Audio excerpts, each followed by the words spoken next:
Hello everyone, again welcome back in my channel learn with Anshita. मैं जैसा कि आपको पहले भी बता चुकी हूँ कि मुझे कमेंट बॉक्स में लोग या मैसेज के थ्रू बताते रहते हैं कि मैम इस टॉपिक पे वीडियो बनाइए। तो ऐसे ही मुझे एक स्टूडेंट ने मैसेज किया था कि मैम आप गिफ्टेड चाइल्ड पे कुछ ज़रूर बताइए। तो आज का मेरा टॉपिक ऑफ डिस्कशन है गिफ्टेड चाइल्ड। तो बेसिकली गिफ्टेड चाइल्ड क्या होता है या हम सब इसको कैसे पहचानें या किस ये कुछ सामान्य बच्चों से अलग दिखने में तो नहीं होते, बट हाँ इनके ब्रेन की एक्टिविटीज़ या न्यूरल एक्टिविटीज़ या उसकी वजह से इनका डेवलपमेंट वो थोड़ा ज़रूर अलग होता है इनकी उम्र के अन्य बच्चों की तुलना में। तो डॉक्टर जिम नेस्ले ने कहा है कि बेसिकली गिफ्टेड चाइल्ड या गिफ्ट वर्ड जो है ये एक प्रकार की प्रवृत्ति है या इन बच्चों में एक प्रकार की प्रवृत्ति देखी जाती है कि किसी भी चीज़ को डिटेक्ट करने में और कॉम्प्रीहेंड करने में, यानी किसी भी चीज़ को पहचानने में और उसको समझने में ये हायर ग्रेड्स के होते हैं, उच्च स्तर के होते हैं अपनी उम्र के अन्य बच्चों की तुलना में। यानी किसी भी चीज़ को देख के जो नज़रिया बनता है या उस चीज़ को देख के हम जो समझते हैं, तो अपनी उम्र के अन्य बच्चों की तुलना में इन बच्चों के दिमाग में वो उच्च स्तर की समझ होती है।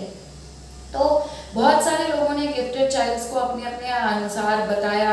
तो अगर उन सबको समराइज करके देखा जाए तो यही पता चलता है कि गिफ्टेड चाइल्ड बेसिकली ये वे बच्चे होते हैं जिनकी मानसिक क्षमताएं या मेंटल एबिलिटीज अन्य बच्चों की तुलना में उच्च स्तर की होती है और इसी वजह से इनके एजुकेशनल, इनके बिहेवियरल, इनके सोशल, इनके पर्सनल, इनके एकेडमिक्स से रिलेटेड जो भी डेवलपमेंट होते हैं, यानी इनके व्यवहारिक, इनके भावनात्मक, इनके कह सकते हो आप सामाजिक जो व्यवहार हैं या जो कह सकते हो विकास है, वो अन्य बच्चों की तुलना में या इन्हीं की उम्र के बच्चों की तुलना में अधिक प्रभावशाली होते हैं या अधिक क्षमता वाले होते हैं। तो बेसिकली आप किस प्रकार से पहचानोगे कि क्या हमारी क्लास में जो ये पढ़ने वाला बच्चा है या हमारे आसपास का ये बच्चा है, क्योंकि आप जो ये वीडियो देख रहे हो कोई भी पेरेंट भी हो सकता है, कोई एजुकेटर भी हो सकता है, कोई प्रोफेशनलिस्ट भी हो सकता है। तो किस प्रकार पहचानेंगे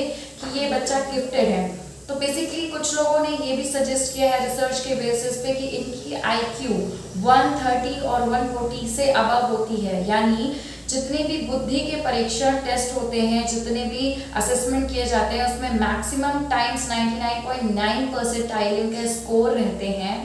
साथ ही साथ कोई भी कार्य इनको दिया जाता है तो उसको करने का जो तरीका होता है ये बहुत डिफरेंट पैटर्न होता है, अलग तरीके से करते हैं, अपनी नई सोच के हिसाब से करते हैं। किसी भी चीज़ को करने का तरीका अलग होता है, बहुत ज़्यादा भावनात्मक रूप से बहुत ज़्यादा सेंसिटिव होते हैं, अपने बारे में, अपने आसपास के सोसाइटी के बारे में बहुत ज़्यादा अवेयर होते हैं। क्या चीज़ सही है, क्या चीज़ गलत है, क्या चीज़ न्याय परख है, ये नहीं है, इन सब के बारे में इनकी राय अन्य बच्चों की तुलना में या अपनी उम्र के बच्चों की तुलना में अलग होती है। तो ये कुछ कॉमन लक्षण आप कह सकते हो है जिससे कि इन बच्चों को पहचाना जा सकता है। अब बात करते हैं इनके बायोलॉजिकली फंक्शनिंग की या ब्रेन फंक्शनिंग की। तो बेसिकली इनके जो न्यूरॉन्स होते हैं वो काफ़ी ज़्यादा प्रोडक्टिव होते हैं, न्यूरॉन सेल्स बहुत ही स्पीड से इनका प्रोडक्शन होता है, एज वेल एज इनकी साइनेप्टिक एक्टिविटी, साइनेप्सिस जो होते हैं मैसेजेस को या सेंसेस को ट्रांसफर करते हैं एक स्थान से दूसरे स्थान पे थ्रू साइनेप्सिस। तो वो जो एक्टिविटी होती है वो इनकी काफ़ी फास्ट होती है, एज वेल एज इनमें प्री फ्रंटल लोब की एक्टिविटीज़ हैं जिसकी वजह से हम थिंकिंग एंड रीजनिंग ये सारी चीज़ें होती हैं, थॉट प्रोसेस होते हैं, लर्निंग होती है, ये इनकी बहुत ही अलग होती है। साथ ही साथ इनमें जो अल्फा वेव्स होती हैं वो बहुत ही फास्टर होती हैं, लॉन्ग लास्टिंग होती हैं। इसी की वजह से काफ़ी रिलैक्स्ड वे में ये अपने कार्यों को करते हैं और नए तरीके से करते हैं। तो इस तरीके से इन शॉर्ट ये कहा जा सकता है कि इनका जो ब्रेन का एरिया है या ब्रेन के जो ब्रेन के पार्ट्स हैं उनके फंक्शनिंग थोड़ी अलग तरीके से होती है। अब अगर हम बात करते हैं इनके कैरेक्टरिस्टिक्स की, तो बहुत सारे कैरेक्टरिस्टिक्स हैं जिनको मैं एक समराइज करके बताना चाहूँगी। सबसे पहले तो जैसे कि ये बहुत ही ज़्यादा अलर्ट होते हैं, अन्य बच्चों की तुलना में भावनात्मक रूप से बात करें तो बहुत ज़्यादा सेंसिटिव होते हैं, इमोशनली बहुत ही गहराई में जाके सोचते हैं, अपने बारे में, अपने आसपास के वातावरण के बारे में, पर्यावरण के बारे में बहुत ज़्यादा सोचते हैं। सही या गलत, कौन सा कार्य सही है, कौन सा कार्य गलत है, इसके बारे में अपनी राय रखते हैं, अपनी सोच रखते हैं। आप कोई भी कार्य देते हो उसको समय से पहले करते हैं और एक नए तरीके से करते हैं। किसी भी चीज़ को देखने का नज़रिया या सीखने का तरीका अन्य बच्चों की तुलना में अपनी उम्र के इनका अलग होता है। साथ ही साथ गणितों को करने के, गणित के प्रश्नों को करने का तरीका या उसकी जो समय सीमा है वो बहुत ही फास्ट होती है। इनकी जल्दी से याद कर लेते हैं, इनकी मेमोरी बहुत ज़्यादा अच्छी होती है। तो ये जब बातचीत भी करते हैं तो आप ये नोटिस करोगे इनकी वोकैबुलरी बहुत अच्छी है, बहुत ज़्यादा से ज़्यादा कॉम्प्लेक्स सेंटेंसेस में बात करने की कोशिश करते हैं, बहुत ही क्लियर और आर्टिकुलेशन बहुत ही क्लियर होता है। और आप ये भी नोटिस करोगे कि किसी भी चीज़ को लेकर इनका जो कॉन्सेप्ट है ना, ये बहुत ही स्ट्रांगली बिल्डअप है। ऐसा लगता है कि बहुत ही जल्दी, बहुत ही मजबूत तरीके से इन्होंने उस चीज़ को समझ लिया है, बुद्धि में बैठा लिया है। तो ये कुछ लक्षण थे जो मैंने आपको बताए गिफ्टेड चाइल्ड्स के।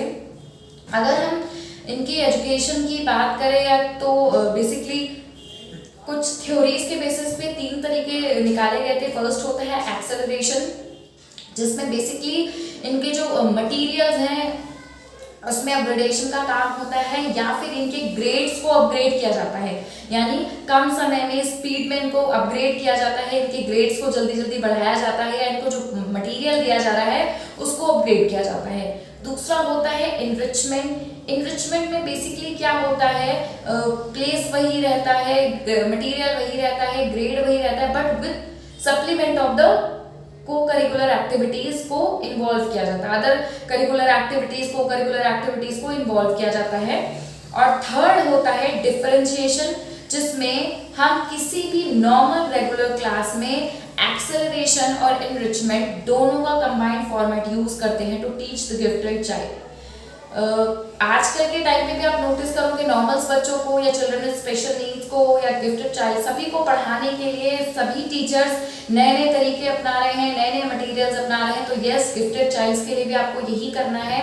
कोई भी एक मटेरियल हर बच्चे पे इस्तेमाल नहीं हो सकता, और हर बच्चे की बुद्धि एक जैसी नहीं हो सकती। तो आपको बच्चे पर अप्लाई करके देखना है कि उस मटेरियल से क्या जो सेटिस्फैक्ट्री हमें लेवल चाहिए वो मिल रहा है कि नहीं, बच्चा उससे रन कर पा रहा है नहीं। या इधर मटेरियल में चेंजेस लाओ, इधर इन्वायरमेंटल चेंजेस लाओ, अपनी टेक्निक्स में चेंजेस लाओ। आपको बच्चे को अपग्रेडेशन कराना है और बच्चे को वो चीज़ सिखानी है।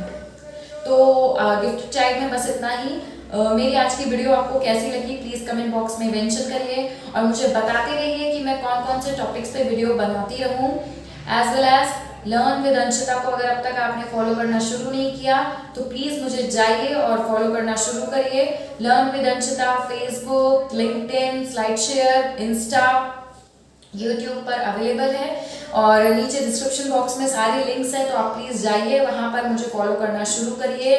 और हाँ, वैक्सीनेशन लगवाइए, इम्यूनिटी सिस्टम पर काम करते रहिए। अगर आपको कोविड हो गया है तो आप बिल्कुल भी पैनिक मत होइए, बहुत ही रिलैक्स और तनाव रहित होकर इसका सामना करिए। ये एक जस्ट बीमारी है, क्योंकि ये बीमारी फिजिकली से ज़्यादा हमारे मेंटली एरिया को डैमेज कर रही है। साथ ही साथ दवाओं का भी सेवन करते रहिए, डॉक्टर से सलाह लेते रहिए, और मास्क ज़रूर पहनिए। घर से बाहर जाइए या कोई नीचे आया है अननोन, उससे भी मिलने जा रहे हैं तो मास्क ज़रूर पहनिए। सोशल डिस्टेंसिंग का पालन करिए, बार बार हाथों को धुलते रहिए, हाथों को चेहरे पर ले जाने से बचिए, और हाथों को ज़्यादा से ज़्यादा सैनिटाइज करते रहिए। घर में जितना भी आप सामान ला रहे हो, सब्जी, दूध के पैकेट या जो भी चीज़ें, तो हो सके उन्हें ज़्यादा से ज़्यादा वॉश करके, सैनिटाइज करके ही इस्तेमाल करिए। तो अब हम नेक्स्ट वीडियो में मिलेंगे, तब तक के लिए